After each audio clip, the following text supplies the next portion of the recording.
काश मैं चित्रकार होता, हर रंगों में मेरा सरोकार होता, अपनी कला से कर देता कुछ ऐसा कि हर नज़र के लिए एक चमत्कार होता।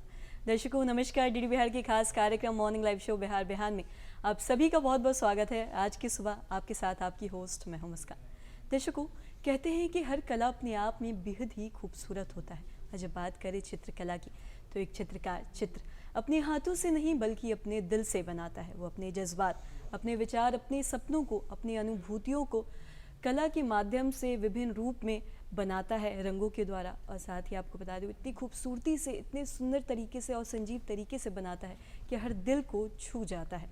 और दर्शकों जैसा कि आप सभी जानते हैं कि कार्यक्रम की शुरुआत हम करते हैं एक अनमोल वचन से। और जैसा कि आप जानते हैं कि जब हम कार्यक्रम की शुरुआत करते हैं किसी अच्छी सोच के साथ, सकारात्मक विचार के साथ, तो जो हमारा दिन है वो काफ़ी अच्छा जाता है। और साथ ही आप जानते हैं कि हर रोज़ आपके समक्ष हम उपस्थित होते हैं एक विशेष मेहमान से और उनसे कुछ खास बातचीत भी करते हैं। और आज के जो हमारे विशेष मेहमान हैं, आपको बता दूं इनका ना एक बेहद ही खास लगाव है चित्रकला से, जिसके बारे में हम काफ़ी कुछ बातचीत करेंगे और जानेंगे। लेकिन जैसा कि आप जानते हैं कि कार्यक्रम की शुरुआत हम करते हैं एक अच्छी बातों से, एक अच्छे विचार के साथ, महान पुरुषों के कथन के साथ, उनके विचार के साथ। तो आइए दर्शकों आज के दिन का आगाज करते हैं, आज के कार्यक्रम का आगाज करते हैं महात्मा गांधी द्वारा कहे अनमोल वचन के साथ।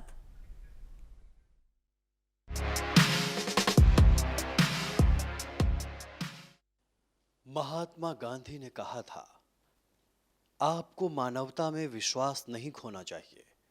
मानवता सागर के समान है। यदि सागर की कुछ बूंदें गंदी हैं तो पूरा सागर गंदा नहीं हो जाता।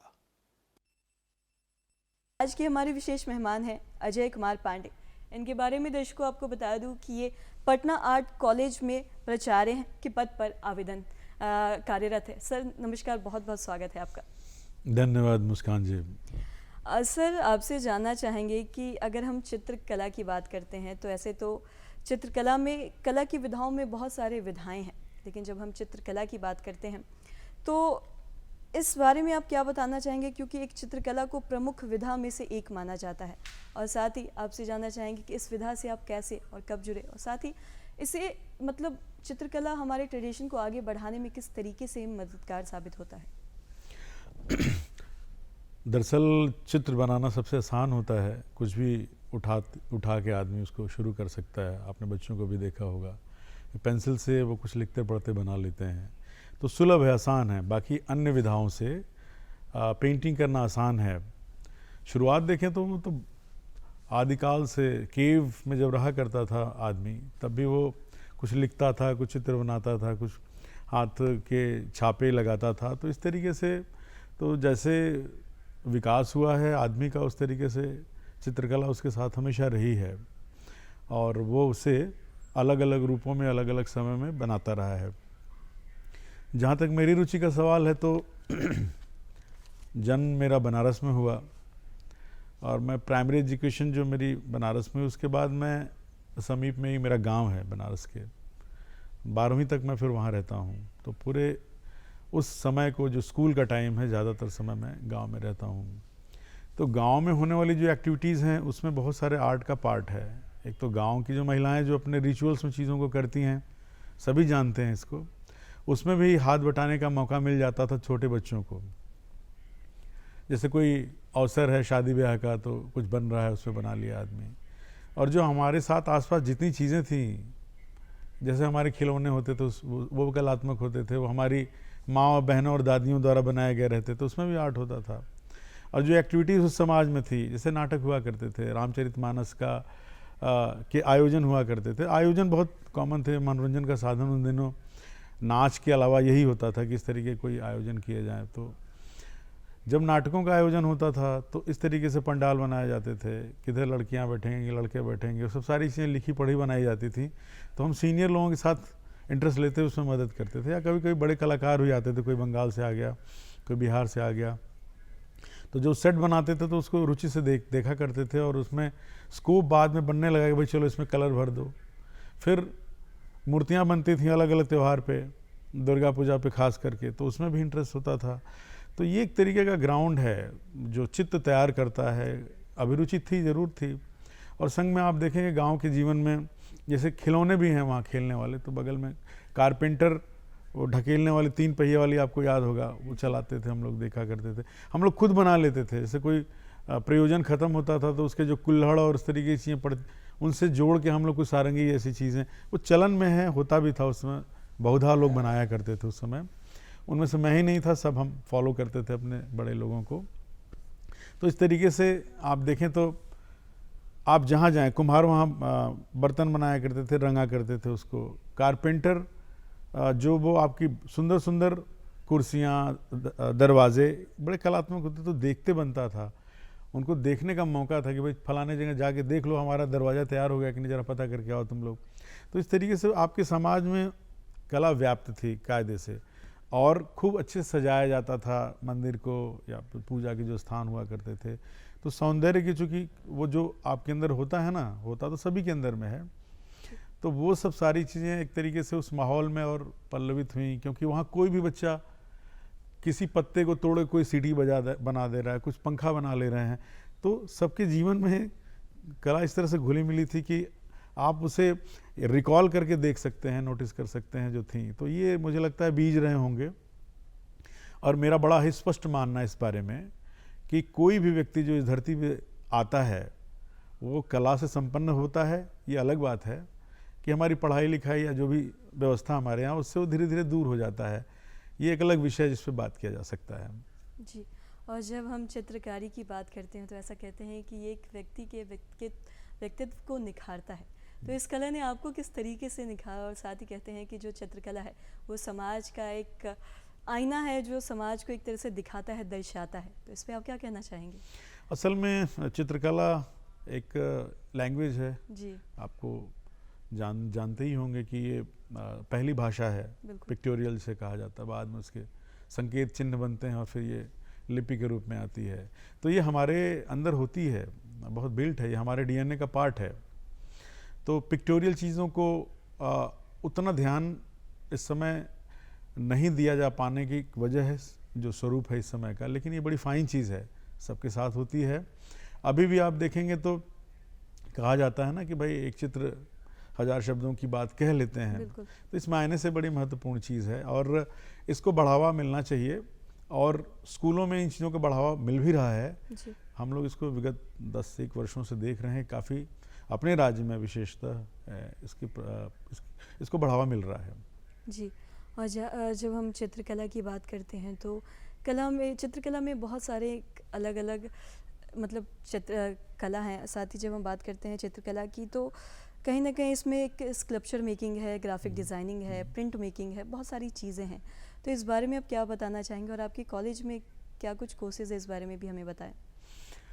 कला में हमारे यहाँ पेंटिंग, जिसे आप चित्रकला कह रहे हैं, 3D वर्क मतलब स्कल्पचर भी है जिसमें पॉटरी भी आ जाता है, और छापा कला जिसे कहते हैं, प्रिंट मेकिंग, अप्लाइड आर्ट जो व्यवसायिक कला है, फोटोग्राफी हो गई। उसके साथ साथ हम कला का इतिहास भी पढ़ते हैं, एस्थेटिक्स सौंदर्य शास्त्र भी पढ़ते हैं, आइकनोग्राफी भी ये हमारी थ्योरी का पार्ट है। तो इस तरीके से उसका सिलेबस डिज़ाइन किया गया है कि जिसमें ये प्रमुख विधाएं और साथ में उसकी थ्योरी पढ़ाई जाती है अपने महाविद्यालय में। जी, और जब हम बात करते हैं चित्रकला की, एक तस्वीर की जब बात करते हैं तो एक तस्वीर काफ़ी कुछ बोल जाता है बिना कुछ कहे। कहीं ना कहीं कहते हैं कि एक तस्वीर में एक पूरी कहानी छुपी होती है, जिसे समझना मतलब सब लोग नहीं समझ पाते, उसे समझने के लिए भी एक कुछ चाहिए होता है। और साथ ही आपसे जब जानना चाहेंगे कि जब हम कुछ लिखते हैं या फिर हम कुछ बोलते हैं तो वो कहीं ना कहीं हमारे समाज को उतना प्रभावित नहीं कर पाता जितना एक चित्रकला, एक पेंटिंग कर देता है। तो इस बारे में आप क्या बताना चाहेंगे? असल में मैंने शुरू में बताया कि ये भी एक तरीके की भाषा है। जी, चित्रों की भाषा को जितना हम उसमें जाएंगे और जितना उसको लोगों के बीच में ले जाएंगे, उसकी भाषा समझ में आने लगेगी। जी, शब्दों की भाषा प्रचलन में है, इसलिए लोग जल्दी समझ जाते हैं। अबूझ होने की वजह यही है कि हम उतने सरोकार इनके साथ जोड़ नहीं पाते जो फाइन चीज़ें इनकी हैं इस लैंग्वेज को समझने के लिए। हर भाषा का एक संस्कार होता है, यदि उसके संस्कार डाले जाने लगेंगे तो उसकी महत्ता उन्हें समझ में आने लगेगी। जी, हालांकि लोगों को समझ में आती है जैसे आपने देखा होगा कि तमाम संकेत हैं जो प्रचार के उस बिलबोर्ड पे दिखाई देते हैं, तो लोग समझ जाते हैं कि आखिर क्या कहना चाह रहे हैं। लेकिन गूढ़ विषयों जिनके बारे में आप कहते हैं कि कुछ कह रही हैं, उनको समझने के लिए उसमें उतरना पड़ता है, थोड़ी इसको स्कूलिंग ज़रूरी है, बिल्कुल। उसकी पढ़ाई ज़रूरी हो, जानना ज़रूरी है कि वो भाषा आखिर किस तरीके से चीज़ों को करती है, कैसे उसका प्रवाह है। जी। और अपनी कला की जब हम बात करते हैं तो अपनी कला को समाज के बाहर, देश दुनिया तक पहुंचाना कितना ज़रूरी समझते हैं आप? असल में ज़रूरी तो है, क्योंकि जो आपकी जो सांस्कृतिक ज़रूरत है ये जी। कि कुछ जो आप करते हैं, चाहे संगीत में हो, फिल्मों में हो, जितनी रचनात्मक चीज़ें हैं उनको दुनिया देश तक पहुंचना तो उसकी उपलब्धि कही जाएगी। बिल्कुल।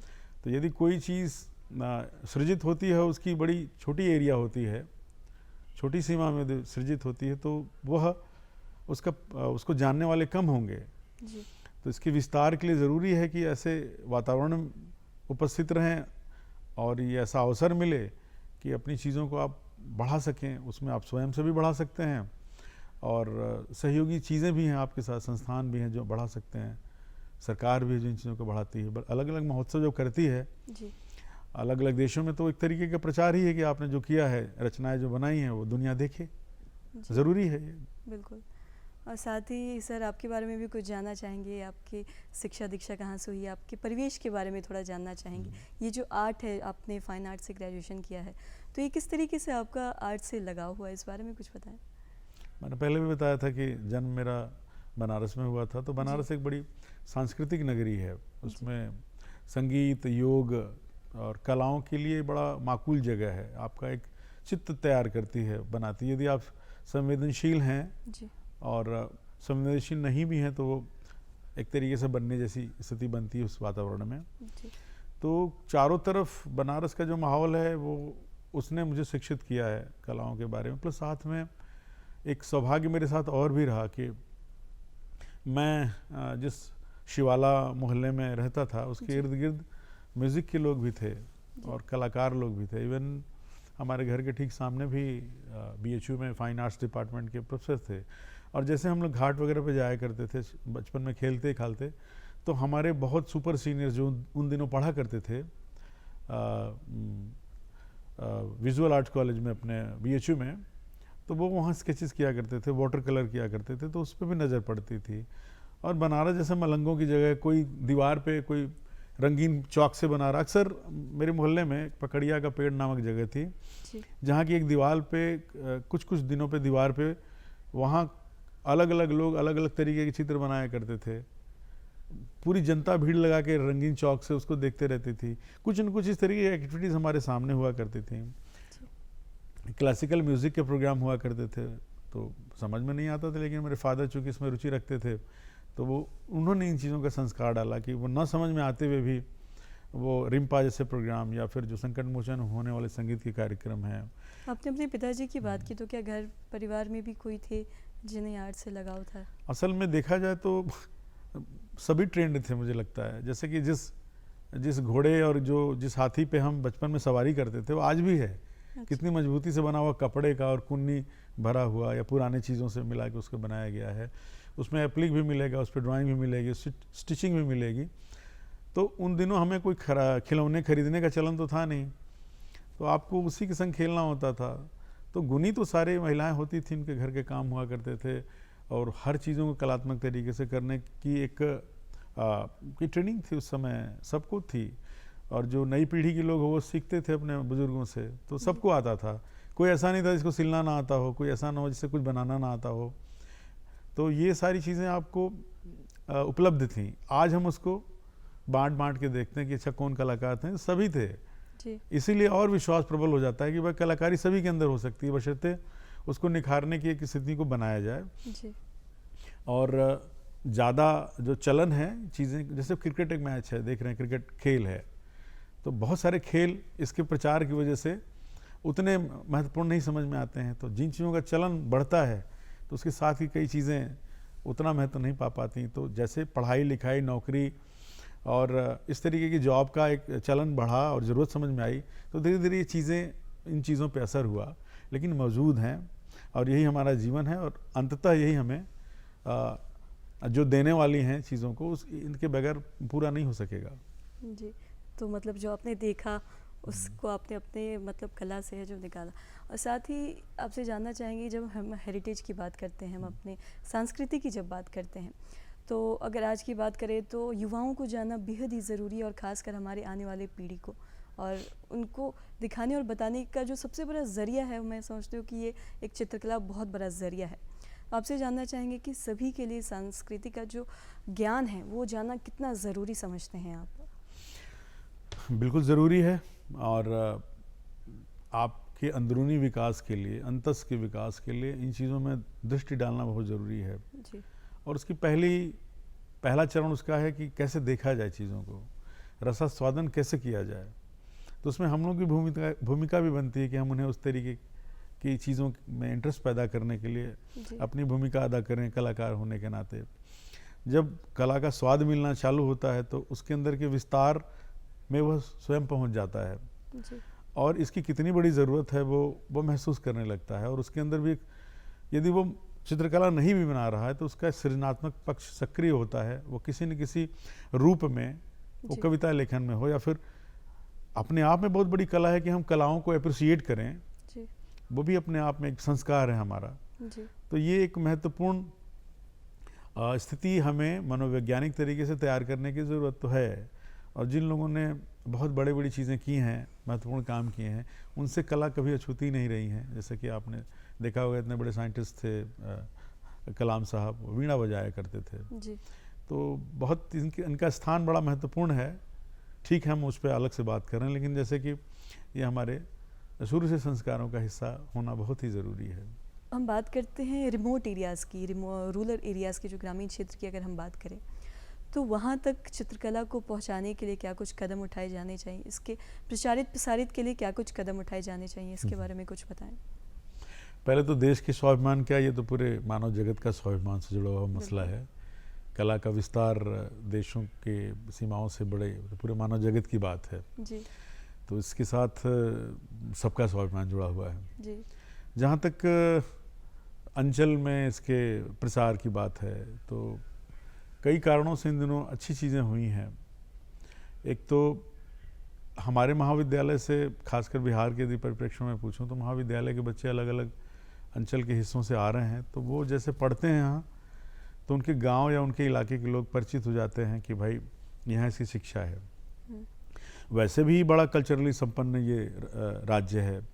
तमाम कलाएं अलग अलग हिस्सों में काफ़ी स्थान बनाया हुआ है, और दुनिया देश जानता है इस चीज़ों को। तो इतना भी अनभिज्ञ नहीं है। पढ़ाई को लेके जहाँ तक बात है, मैंने अभी बताया कि वो कॉलेज की वजह से बहुत सारे लोग जानने लगे हैं कि ये पढ़ाई का भी हिस्सा है। मात्र व्यवहार या फिर अगल बगल कुछ कौम इसको करती हैं, इससे हट के सरकारी प्रयत्न भी बड़े इंपॉर्टेंट हैं। जैसे आप मधुबनी के बारे में जानते होंगे, मधुबनी चित्रों के बारे में, मिथिला चित्रों के बारे में। तो सरकार ने बाकायदा मधुबनी में एक संस्थान बनाया है, मिथिला चित्रकला संस्थान, और अलग अलग जगहों पे उनकी तैयारियां भी चल रही हैं। इन चीज़ों के डेवलपमेंट के लिए किलकारी जैसे संस्थान भी अलग अलग हिस्से में बनाए जा रहे हैं। एक तो स्थापित है पटना में, आप जानते हैं, और हमारे पाठ्यक्रम का भी हिस्सा प्राइमरी स्कूल में, और फिर आगे भी बन रहा है बिहार बोर्ड की तरफ से, और प्लस साथ में जो कॉलेजेस हैं। ये सारे बड़े फैक्टर हैं, आपको बता रहे हैं। निफ्ट जैसी संस्थाएं जो अलग अलग जगहों के शिल्प के बारे में अपने स्टूडेंट्स के साथ जो इंटरेक्ट कर रही हैं, एक्सचेंज कर रही हैं, या सरकार की तरफ क्लस्टर जो डेवलप किए जा रहे हैं, और स्वयंसेवी संस्थान कुछ ऐसे हैं जो कला पे काम कर रहे हैं। तो ये सारी चीज़ें मिलके अंचल को जोड़ रही हैं, और उन्हें रोज़गार भी दे रही हैं, और इसके महत्व को दुनिया में फैला भी रही हैं। जी, ये तो हमने रिमोट एरियाज़ की बात कर ली, रूरल एरियाज़ की बात कर ली कि किस तरीके से प्रचारित प्रसारित करना चाहिए। और जब हम देश दुनिया की बात करते हैं तो उन तक हमारी ये जो कला है, खासकर अगर हम मधुबनी पेंटिंग की बात करें, तो उन तक ये चीज़ पहुंचाने के लिए क्या कुछ कदम उठाए जाने चाहिए, या फिर क्या कुछ कदम उठाए जा रहे हैं, इस बारे में बताएं। इसका व्यापार तो बड़ा है, क्योंकि भारतीय कलाओं में बाहर इसकी बड़ी मांग है। और सबसे बड़ी चीज़ कला के साथ है कि कला में ये स्पेस है कि ये आप देखेंगे कि उपयोगी चीज़ों में भी इसका इस्तेमाल होता है। जैसे कपड़े, उनमें भी इस्तेमाल हो रहा है। वो बहुत सारी ऐसी चीज़ें हैं जिनमें व्यवहारिक प्रयोग के लिए इसका प्रयोग कर लिया जाता है, ये तो पहुंच नहीं है। लेकिन हमने अपने शहरों को इस तरह से बनाया है कि जब लोग आएँ तो देखें और उसके बाद इन चीज़ों को लेके जाएं अपने अनुभव को। स्मार्ट सिटी प्रोजेक्ट ने काफ़ी जगहों को कलरफुल किया है हम, और यहाँ के जो स्थानीय कलाकार हैं, यहाँ महाविद्यालय के जो छात्र हैं, उन सबको एक रोजगार का भी अवसर मिला है और हमारे लोगों को कला को देखने का मौका भी मिला है जी। तो ये भी एक तरीके से प्रचार का माध्यम है कि हमने अपनी चीज़ों को सुंदर बनाया, तो देखने वाले उसको लेके दुनिया देश में जाके बता रहे हैं कि भाई ये इस तरीके की चीज़ें की गई। घाट पे भी आप पेंटिंग देखेंगे, तमाम दीवारों पे जो पेंटिंग, वॉल पेंटिंग देखेंगे, ये भी एक ज़रिया है। क्योंकि आपने देखा होगा कि हमारे रिचुअल में ये किए जाते थे, उन अवसरों पे किए जाते थे, तभी तो लोगों ने उनको देखा, सराहा और उनके अंदर वो बात आई। अब पॉलिसी के तहत सरकार ने इन चीज़ों को और योजना के तहत एक उद्देश्य के साथ कि हमारे कलाओं का प्रचार प्रसार दूर तक हो, वो यत्न में इस तरीके के उपक्रम आपके सामने दिखाई दे रहे हैं और लोगों ने जानना भी शुरू कर दिया है इन चीज़ों को। जी। और जब हम मधुबनी पेंटिंग की बात करते हैं, जब हम बिहार की बात करते हैं, तो जब बिहार की बात जब भी होती है तो मधुबनी पेंटिंग की बात ना हो ऐसा मुमकिन नहीं है। सर, जब मधुबनी पेंटिंग की हम बात करते हैं तो आपसे जानना चाहेंगे कि ये कहीं ना कहीं हमारे एक संस्कृति, हमारे प्राचीन काल के संस्कृति को दिखाता है, दर्शाता है, और कहीं ना कहीं ये देश विदेश में काफ़ी शोहरत भी बटोर रहा है। तो आपसे ये जानना चाहेंगे कि इससे कई लोगों को रोज़गार भी मिल रहा है, कहीं गाँव में है जो महिलाओं को रोज़गार मिल रहा है, तो इस बारे में आप क्या कहना चाहेंगे? एक तो जो लोक कलाएं हमारी हैं वो व्याप्त हैं किसी न किसी रूप में जी। हर जगह होता है जी। आप अब बगल के जो राज्य हैं, बंगाल हो, उड़ीसा हो, झारखंड हो, अलग अलग नामों से अलग अलग काम, उत्तर प्रदेश हो, तो ये लोक जीवन का हमारा हिस्सा था। ये कलाएं हमारे लोक धारा का एक विशेष वो था, वो चलता रहता था। समय बदलने के साथ, शहरीकरण के साथ चीज़ों में प्रभाव पड़ा है, और ख़ास करके यहाँ कुछ विशिष्ट लोगों ने इस कला को दुनिया के सामने ले आए। उनके यत्न प्रयत्न थे, और ख़ास करके उपेंद्र महारथी जैसे लोग जिन्होंने, और आर्चर साहब ने, बहुत सारे लोगों ने, बहुत नाम आते हैं जिन्होंने खासकर इसके विकास के लिए यत्न किए, इसलिए इसको हम लोग जानते हैं। जबकि आपके बिहार के अलग अलग अंचल में भी इस तरीके के फॉर्म में काम हो रहे हैं, अलग अलग तरीके से। उसके नाम बेशक मधुबनी ने रूप रंग, उसका जो कहते हैं तासीर वही है। मंजूषा की बात भी इन दिनों होने लगी कि थोड़ा उससे हट के है। जी, आपने मंजूषा आर्ट की अभी बात की, तो मधुबनी पेंटिंग के बारे में तो सभी जानते हैं, सब बात भी करते हैं, लेकिन बिहार में और भी बहुत से आर्ट है, जैसे आपने मंजूषा आर्ट की बात की, टिकुली आर्ट के बारे में भी हम जानते हैं, तो इस बारे में और क्या बताना चाहेंगे आप? ये भी इन्हीं कलाओं का बदला हुआ रूप है, जैसे कि इसी का विस्तार है, इसी का अंग है जी। अब उसको जानने और पहचानने के लिए नाम हम अलग ज़रूर ले रहे हैं जी। लेकिन उसमें जो इनोसेंस जो उसका है बेसिक, वो भी लोक गाथाओं को कह रहे हैं। यहाँ लोक गाथाओं के अलावा पौराणिक विषय हैं यहाँ के, तो जो असल की जो ट्रेनिंग है ना, वो वही ट्रेनिंग जिसकी मैं चर्चा कर चुका हूँ, वो अलग अलग, अभी यही नहीं, भोजपुरी पेंटिंग की बात भी की जा रही है जी। तो जो कुछ इधर के अंचल में, भोजपुर के अंचल में जो चीज़ें हो रही हैं, तो आप ये मान के चलिए कि ये सारे व्याप्त हैं चीज़ें आपके समाज में। जिन चीज़ों को बढ़ाने के लिए हमने प्रयत्न किए हैं, उनको लोगों ने जानना शुरू किया है, उनको पहचानना शुरू किया है। जैसे मिथिला के बारे में आपको बताऊं कि इतने इनके संवर्धन के लिए संस्थान बने, लोग मिले, इनको छोटा सा बाज़ार अपने गाँव में मिल गया, और इसको प्रमोट करने वाले बाहर के लोग भी आ गए, जर्मनी, इंग्लैंड, अमेरिका और जापान के लोगों ने किया। इवन मिथिला म्यूज़ियम जापान में है जी। तो खास, और उसके बाद फिर तमाम लोगों को पद्मश्री मिलना शुरू हुआ उनके कला के लिए। तो कहने का मतलब एक हब तैयार हो गया। वो जानते हैं कि बिहार में सबसे ज़्यादा सर्वाधिक पद्म पुरस्कार वहाँ से हैं, राष्ट्रीय पुरस्कार वहाँ से हैं, राज्य पुरस्कार वहाँ हैं। लेकिन देखिए ना, कितनी अच्छी बात है कि बिहार सरकार ने उन शिल्पों के बारे में भी ध्यान देना चालू किया है जिनमें संभावनाएं बहुत थीं। और जैसे बावन बूटी एक टेक्सटाइल का वो है, उस पर इस बार मिला है, पेपर मैशी पे मिला हुआ है लोगों को। तो यह एक तरीके से उनके संवर्धन के लिए राजकीय प्रयास हैं जी। जो अपने आप में ये राज्य इस मामले में आगे है जी। और साथ ही जब हम चित्रकला की बात करते हैं, जब करियर की बात होती है, तो लोगों के दिमाग में या तो इंजीनियरिंग या तो डॉक्टर आता है। आपने फाइन आर्ट चुना था अपने ग्रेजुएशन में, और जो भी युवा, आज के जो हमारी युवा पीढ़ी है, जो आर्ट में अपना करियर बनाना चाहते हैं, उनको आप क्या कहना चाहेंगे और क्या स्कोप है आर्ट में? एक बड़ी बात अच्छी इन दिनों हुई है कि थोड़े से जिस इंजीनियर और डॉक्टर की आप बात कर रहे हैं कि उनमें उनके अलावा भी थोड़ा सा उसमें लिबरल एक तरीके से जो शिक्षा नीति की बात कही जा रही है, हालांकि उनके अलग अलग पक्ष हैं, लेकिन इस पक्ष का मैं समर्थन करता हूं कि वो अपनी पढ़ाई में इन कलाओं जिसमें आपको आनंद आता है सीधा सीधा और हमारे वो धड़कन का हिस्सा है, बेशक उस धड़कन से हम कितना अपने को जोड़ पाते हैं, लेकिन उसका एक अवसर दे रही है जी। अब कुछ इस तरह से कैरिकुलम डिज़ाइन किया जा रहा है जिनमें आर्ट को एक महत्वपूर्ण तरीके से इंट्रोड्यूस किया जा रहा है। इंटीग्रेटेड सब्जेक्ट्स हो गए, एड ऑन कोर्स की तरह, सॉफ्ट कोर्स की तरह, ऑप्शनल की तरह, या लिबरल आर्ट में या साइंस के साथ वो जो अलग अलग कॉम्बिनेशन बनाने की बात में इसकी भी चीज़ों को सरकार शामिल करने की बात कह रही है, कर भी रही है, बहुत सारी जगह प्रयोग इसके हो भी रहे हैं। तो निश्चित इसके बहुत अच्छे प्रभाव दिखाई देंगे।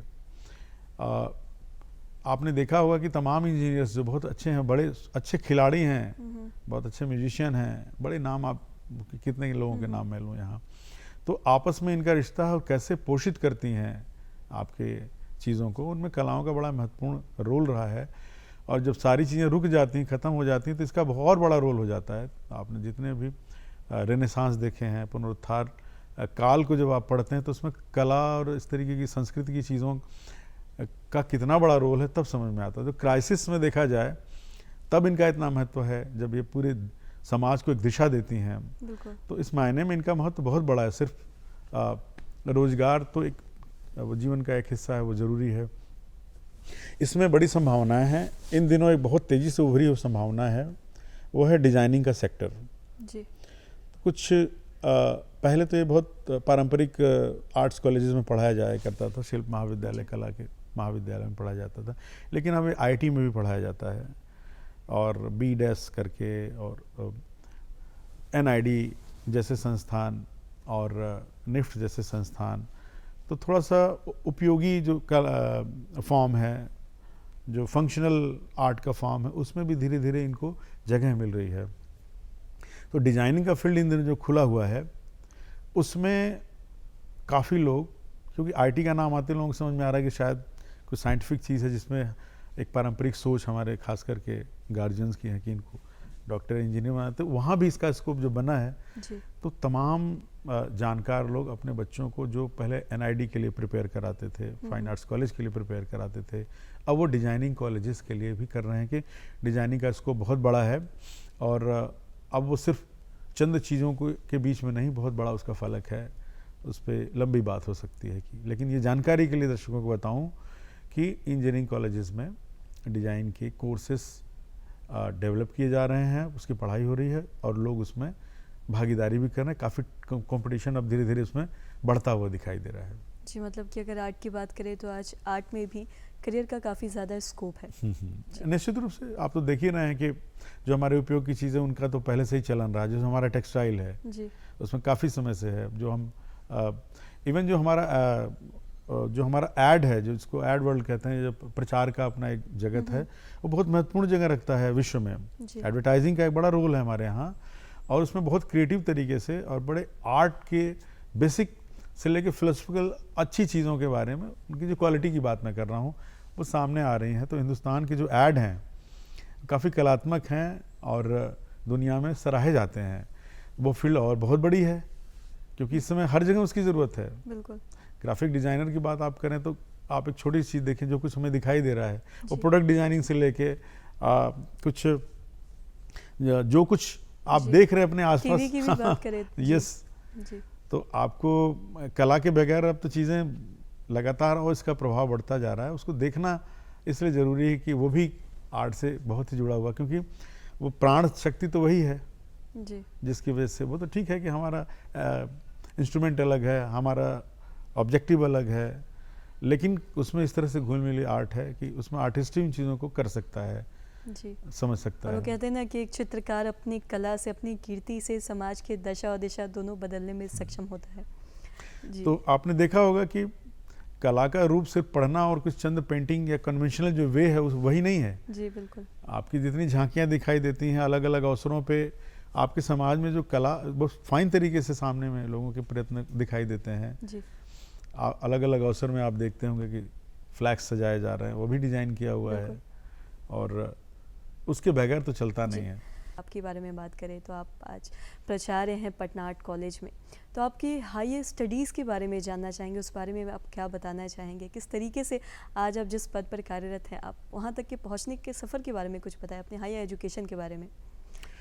12वीं मैंने बताया था कि गांव वाले हिस्से से करने के बाद फिर मैं BHU में आता हूँ इस पढ़ाई को करने के लिए। हालांकि उन दिनों इन चीज़ों के बारे में जानता नहीं था मैं। तो मैं जैसे यूजुअली उस समय के बच्चे BSc या इस तरीके की चीज़, चूँकि साइंस ग्राउंड था मेरा, इंजीनियरिंग की तैयारी और इसके सिलसिले में बनारस आना हुआ था, फॉर्म फिल किया हुआ उसको ड्रॉप करने के लिए। उसी समय ये जानकारी मिली मुझे कि ये भी किसी ने बताया कि मैंने पूछा सेंट्रल ऑफिस किधर से है, किसी ने बोला इसी बीच में शॉर्टकट निकल जाइए। तो पहली दफ़ा मैं किसी इंस्टीट्यूट में गया था जो फाइन आर्ट्स का था। इसकी प्रॉपर पढ़ाई होती है इसके बारे में मुझे नहीं जानकारी थी। तो समय था तो मुझे लगा यार क्यों ना मैं इसमें भी ट्राई करूं, तो हुआ। तो जब से मैं उस जगह से गुजरा था तो मेरे कुछ सपने जैसे मुझे दिखाई देने लगे थे कि भाई उसमें मेरा अचानक मेरी दिलचस्पी बढ़ी। तो जानने की भी कोशिश किया मैंने वहाँ लोगों से, तो उतना उस तरह से रिस्पांस नहीं मिला, लेकिन मेरे अंदर उसके प्रति दिलचस्पी बढ़ गई थी। तो बहरहाल डरते ही हुए मैंने उसका भी एंट्रेंस दिया था, मुझे उसकी उम्मीद नहीं थी, लेकिन मेरा उसमें सिलेक्शन हुआ। और जो मैं कॉम्बिनेशन चाहता था BSc में, वो कॉम्बिनेशन मुझे उस तरह से मिल नहीं रहा था। इसका रिजल्ट पहले आया तो मैंने यहीं एडमिशन ले लिया। तो मैंने अपनी पढ़ाई Banaras Hindu institute faculty of visual art से की। उसके बाद मुझे भारत सरकार की एक स्कॉलरशिप मिली मानव संसाधन मंत्रालय से। तो फिर मैं कला भवन विश्व भारती शांति निकेतन, वहाँ 2 साल का समय वहाँ भी गुजारा मैंने। उसके बाद पुनः 1-2 और भी मुझे फेलोशिप मिलती हैं। फिर मुझे ललित कला रिसर्च ग्रांट दिल्ली ललित कला से मिलता है, तो फिर मैं दिल्ली चला आता हूँ। तो वहाँ गढ़ी स्टूडियो है एक, तो वहाँ मैं फिर अपने आर्ट वर्क को शुरू करता हूँ। और साथ ही DAV नई दिल्ली में फिर मैं टीचिंग का काम, टीचिंग एकेडमिक्स में वहीं से शुरुआत होती है। फिर वहाँ करने के बाद फिर मुझे मौका मिलता है Punjab university government college of Chandigarh में, पोस्ट ग्रेजुएशन की क्लासेस शुरू होती हैं वहाँ, तो मेरा सिलेक्शन वहाँ हो जाता है। तो मैं वहाँ MFA कोऑर्डिनेटर की तरह प्लस साथ में वहाँ टीचिंग करता हूँ। और टीचिंग का ये पार्ट है, लेकिन संग संग जितनी एक्टिविटीज़ चल रही हैं आर्ट की, वो नेशनल एग्जीबिशंस हों, डिफरेंट तरीके के ग्रुप शोज़ हों, तो दिल्ली में रहने की वजह से आर्ट की एक्टिविटी पैरेलल चल रही है। उसमें मैं अपने आर्ट वर्क भी कर रहा हूँ, एग्जीबिशन में शो भी कर रहा हूँ, आर्टिस्ट की तरह भी काम कर रहा हूँ। और दिल्ली जैसी जगहों में रहने के लिए आजीविका के लिए मेरे पास ये भी एक ऑप्शन है। इस तरीके से शुरुआत होती है। बाद में प्योरली वो एकेडमिक्स में चला जाता है। जब यूनिवर्सिटी और इस तरीके की जगहों जहाँ आपको बिल्ड करना होता है, किसी इंस्टीट्यूट को नई जगह, नया कोर्स, उसमें ज़्यादा मेहनत करनी पड़ती। तो उसी क्रम में चंडीगढ़ के बाद फिर जब मौका मुझे मिलता है यहाँ, तो चूँकि मैं बगल पूरब के प्रति था मन में कि भाई चलो, ज़्यादातर लोग कहा करते थे कि भाई ज़्यादातर लोगों का पलायन हो रहा है, माइग्रेट कर रहे हैं, तो ये भी मन में था। और एक अपॉर्चुनिटी मिलती है मुझे कि बिहार में आने का है, पटना विश्वविद्यालय जैसे एक ख्यातिलब्ध विश्वविद्यालय में भी काम करने का मिलता है। तो पूरब के मोह ने एक तरीके से देखा जाए कि मुझे मेरी जर्नी का एक हिस्सा रहा जहाँ मैं अभी भी काम कर रहा हूँ। तो और यहाँ आने की वजह से अब आर्ट्स कॉलेज के जितने भी पूरी दुनिया से जुड़े हुए लोग हैं, तो अन्य संस्थाओं से भी उसी तरह से जुड़ा हुआ हूँ, बड़ौदा से, दिल्ली से, बनारस से, शांति निकेतन से। ये एक स्वभाव भी है, इस कैरेक्टर भी इस पढ़ाई लिखाई का और इंस्टीट्यूशन का, तो ये चल रहा अभी। जी, मतलब बचपन से ही आपका इस तरफ है जो रुझान था कला क्षेत्र में जाने का। और साथ ही हमारी जो युवा पीढ़ी है उनके लिए भी ये जानकारी बेहद ही महत्वपूर्ण रही होगी, जो भी अपना कला क्षेत्र में अपना करियर बनाना चाहते होंगे। और साथ ही जब हम अरुण जी, अब जब हम अजय जी इसके बारे में बात करते हैं, योजनाओं की जब हम बात करते हैं, तो सरकार का एक बहुत बड़ा योगदान रहता है जन कल्याण में, समाज कल्याण में। और कहीं ना कहीं कला क्षेत्र में सरकार अपना बखूबी है जो योगदान भी दे रही है। आपसे जानना चाहेंगे कि सरकार की क्या कुछ योजना है जिस पे अभी वो काम कर रहे हैं कला क्षेत्र में। शुरुआती जो आपने बात कही उसको मैं पूरी कर देता हूँ कि रुझान मेरा ज़रूर रहा, जी लेकिन ये पढ़ाई का हिस्सा बाद में बना है। जी तो कभी कभी हमें मालूम नहीं रहता कि हम इस कला के बारे में कितने संवेदनशील हैं, और जी। हमें बाद में जानकारी उसकी होती है तो वो पूरी हुई। सरकार की योजनाओं की जहाँ तक बात है, मुझे याद आ रहा है कि मैंने पहले भी कहा कि इस मामले में ये राज्य धनी है कि यहाँ का राजकीय जो भी प्रशासन है वो कलाओं को स्थान देता है। ये मैं जोर दे के कह रहा हूँ, क्योंकि मुझे बहुत सारी जगहों का अनुभव है उस लिहाज से। सरकार की बड़ी सारी योजनाएं ऐसी हैं, जैसे कि उद्योग विभाग की एक योजना है जिनमें वो अनुदान की राशि दे रहे हैं बिना इंटरेस्ट के और लंबे समय के लिए, 10 साल के लिए स्टार्टअप करने के लिए। तो मेरे बड़े सारे परिचित हैं जिन्होंने आर्ट में ही इन चीज़ों को लिया है। 10 लाख रुपए करीब वो राशि है शुरू करने के लिए। ये तो एक अनुदान का पार्ट हुआ। ऊपर से अपनी योजनाओं को बढ़ाने के लिए, लोगों के बीच में लाने के लिए कला का बड़ा अच्छा इस्तेमाल है। जैसे बेटी बचाओ बेटी पढ़ाओ, है ना, या पोशाक योजना थी, साइकिल योजना थी, जैसा मैं याद कर रहा हूँ। जो अच्छी चीज़ें उनकी मैं बात कर रहा हूँ, पर्टिकुलर किसी सरकार की बात नहीं कर रहा हूँ मैं, कि ये अच्छी चीज़ें हैं जो समाज में व्याप्त हुई। उनके प्रचार में आर्ट का बड़ा रोल रहा। इनको तो बाकायदा आर्ट कैंपेन की तरह इसको चलाया गया, तो लोगों तक ये बातें पहुंची। जिस प्रेषण की बात आप शुरू में कर रही थी, तो उस लिहाज से तो सरकार की बहुत सारी योजनाएं हमारे को समृद्ध करने के लिए हैं। उन्होंने अच्छा बाज़ार यहाँ बनाया है और उनको आत्मनिर्भर बनने का बहुत सारा दिया है, लोक कलाओं में भी और नई कलाओं में भी, जिनको हम कंटेम्प्रेरी आर्ट कहते हैं। आपने देखा होगा म्यूज़ियम बना है आपके पास, तमाम दुनिया भर की एक्टिविटीज़ को उसमें दिखाया जा रहा है कि लोग देख रहे हैं। तो ये विजुअली जो देख रहे हैं चीज़ों को, ये भी शिक्षित होने वाली बात है।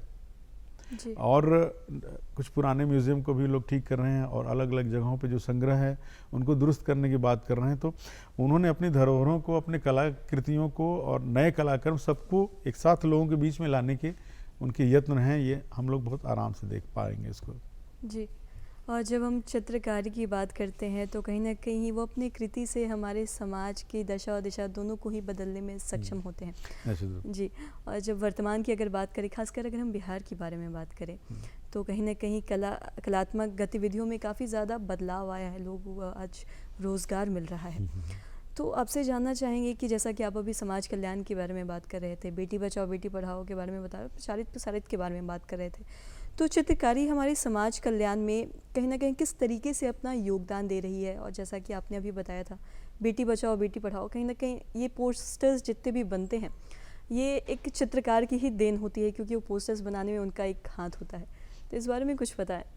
कल्चरल जो चीज़ें होती हैं वो एक सॉफ्ट पॉलिसी की तरह होती है। उनका एक बहुत महीन और सांकेतिक असर होता है। अभी G20 का प्रोग्राम हुआ था, आपने देखा जितने पॉलिटिकल प्रोग्राम्स भी हो रहे हैं जी। उनमें भी आपको कलाओं को पूरा स्पेस दिया जा रहा है। आपने G20 का मैं एग्जांपल दे रहा हूँ, तो आपने देखा होगा कि सजावट ही नहीं थी, वो एक तरीके से अपनी संस्कृति को दूसरों से परिचित कराने वाली बात थी। जी। तो जहाँ मौका मिलता है हमारे सरकारों को, वो इनका अच्छे से उपयोग कर पा रही हैं। यही खुशी की बात है कि इसी से अवसर मिल रहा है लोगों को। आखिर किसी आयोजन में यदि कलाकारों को मौका मिल रहा है काम करने का, प्रदर्शन करने का, मात्र विजुअल आर्ट तक ही नहीं सीमित है। आपने देखा होगा कि म्यूज़िक वाले लोगों के लिए भी अवसर है, थिएटर वाले लोगों के लिए भी अवसर हैं। तो ये एक मुकम्मल पूरे आर्ट फॉर्म के बारे में मैं कहूँगा तो काफ़ी कुछ उनके लिए अपॉर्चुनिटी बन रही है।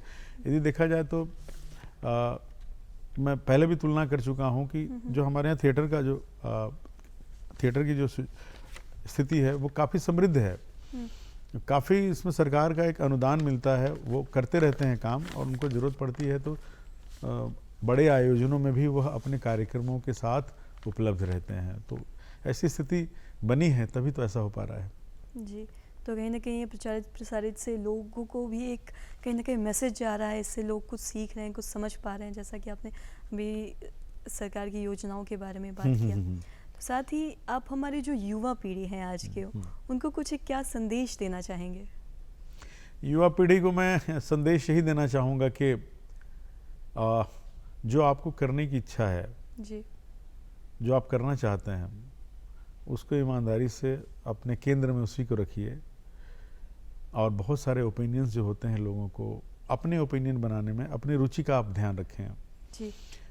बहुत लोग आपको बताएंगे कि ये करना चाहिए, वो करना चाहिए, इन सबको सुनिए आप, लेकिन आपका मन, जो आपका हृदय कह रहा है कि ना जी ये चीज़ मेरे लिए उपयुक्त है, जी। उससे अपने को हटाइए नहीं। बिल्कुल। यदि आप उसको पकड़ लेंगे तो वो आपके जीवन का रास्ता बना देगा। जी। और जिन चीज़ों में हम अपनी रुचि रख रहे हैं, जिसके लिए हमारा हृदय संवेदनशील है, वो चीज़ें आपको निश्चित रूप से, आज समाज में इतना स्कोप है चीज़ों का कि वो पहुंचाएंगी। कुछ मैं बहुत आर्टिफिशियल फोकस करने की बात नहीं कर रहा हूं मैं, और आप दुनिया को सुने, जाने, समझें, लेकिन आपका जो मन कर रहा है उसी को करें, और जो उसको करना शुरू करें तो आपको और बहुत सारी चीज़ें विचलित ना करने पाएँ, आप देखेंगे इसी में जीवन का रास्ता मिल जाता है। जी, ये चीज़ आपने बिल्कुल सही कही कि करो वही जो आपका मन करे, सुनो सबके लेकिन करो वो जो आपका मन करे, जिसमें आपका इंटरेस्ट हो, जिसमें आपका रुझान हो, उसी में आप अपना करियर बनाएं, किसी और की ना सुने। इसी के साथ सर बहुत बहुत शुक्रिया आपका हमारे इस कार्यक्रम में आने के लिए, अपना कीमती वक्त देने के लिए, और ये तमाम महत्वपूर्ण जानकारी हमें देने के लिए। बिहार बिहान के दर्शकों को मेरी तरफ से भी शुभकामनाएं और बहुत बहुत नमस्कार। जी, तो इसी के साथ दर्शकों अब वक्त हो चला है आपसे अलविदा लेने का, और जैसा कि जाने से पहले आपसे हम एक रिक्वेस्ट करते हैं, ये गुजारिश करते हैं कि आप हमें खत भेजें, जिससे हम ये जान सकें कि आपको आज का ये जो हमारा कार्यक्रम है वो कैसा लगा, और साथ ही आप अपना कोई सुझाव भी दे सकते हैं। तो इसी के साथ दर्शकों फटाफट उठाए पेन कॉपी, नोट करें हमारा पता है कार्यक्रम बिहार बिहार, निदेशक DD बिहार, दूरदर्शन केंद्र पटना, फ्रीजर रोड, साथ ही हमारा पिन कोड है 800001, और हमारा email ID है director ddkpatna@gmail.com।